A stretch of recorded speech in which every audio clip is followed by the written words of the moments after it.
usually in the e-ink space. And this is what's kind of cool in a way about someone like Mont Blanc coming in. It's almost like when Amazon came in with the Kindle Scribe, I mean, at a much different level, but just the idea that someone who's a known brand, who's been around for a long time, who is recognized in the stationery or the book or the e-reading space.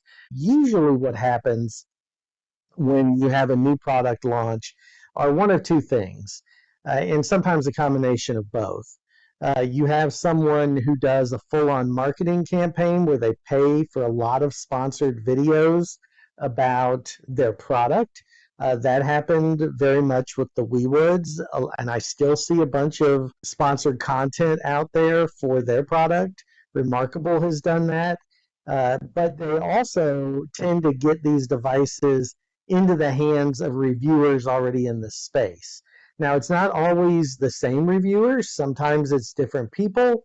You'll notice, at least for uh, the Remarkable Move, which I thought was an interesting device. I'm not sold on it for the price, but you had people like Voya, Kit, Brandon, all got the move right away, but people like Khalid and some others didn't.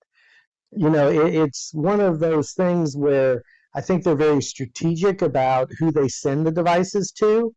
Of course, a sponsored video, which means you're paid and given a script and you're told that you have to include A, B, C, and D, is totally different than receiving a device from a manufacturer. For example, ViWoods, Books, Supernote, they've all given me devices to review and to talk about and to use and provide feedback on. I'm in all of their beta communities.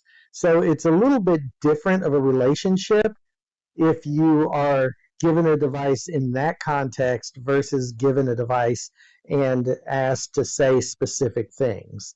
iFly Tech AI Note 2 is another example.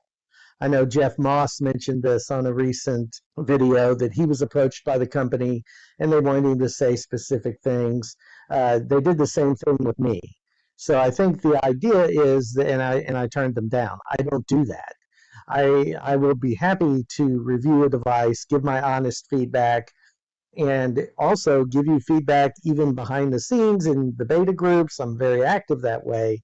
But what I won't do is regurgitate your talking points.